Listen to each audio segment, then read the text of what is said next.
Okay, I never read this story, just seen the headline. And I don't know why they used the headline, homelessness advocate.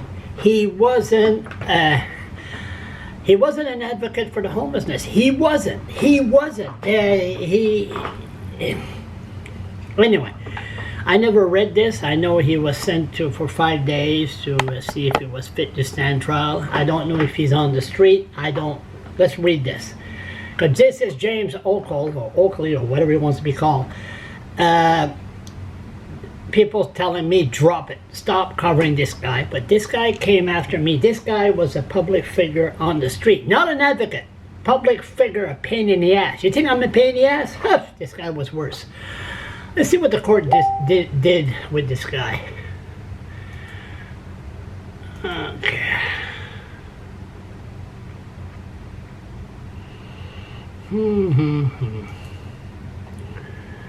Okay, let's see here. Having trouble.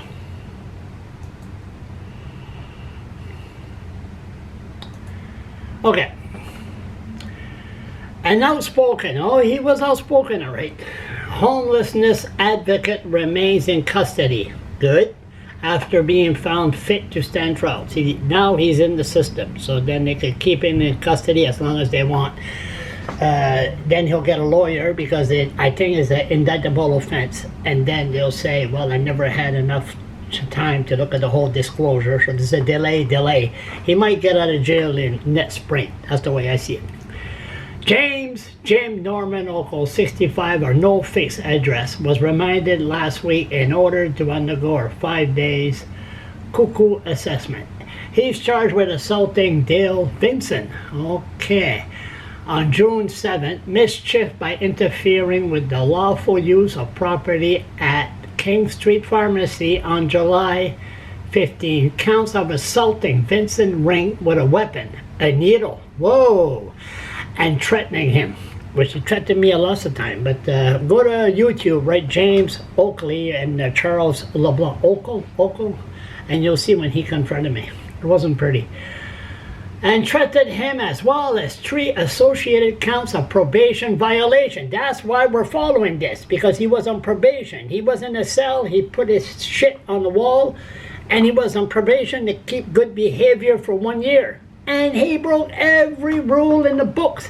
Why? And me, if I would have been on probation, I would have farted, they would have put me in jail. That's the reason I'm following this. Oickle appeared in court via video conference. Good, they could shut him off when they want to, but I don't agree with this video conference thing. Judge Kenneth Oliver accepted a report from the psychiatrist Dr. Bungash that noted the defendant was deemed fit to stand trial, but complained the doctor only spoke with him a couple of minutes to reach that conclusion. Well, I gotta agree with James on that one. Oickle ranted at various time during the proceeding. See, he's on the phone from his cell, so he can't, it's not like he's in court. He's in court, but he's not in, there's no human contact. Talking over others. It was difficult to understand him at times due to the distortion from the video conference audio. I bet it was. Prosecutor Hilary Drain renewed the Crown objection to his release, I bet. And Oliver scheduled a bail hearing for Thursday. It don't matter because they'll put a bail hearing. He'll be on strict condition. Very strict. The minute he goes after somebody, goes back in jail.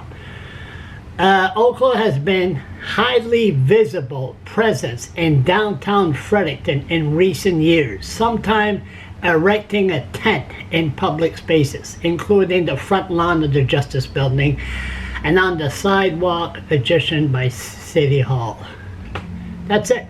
So, no, he's acting in court the same way he was acting on the street. So, let's see what's going to happen.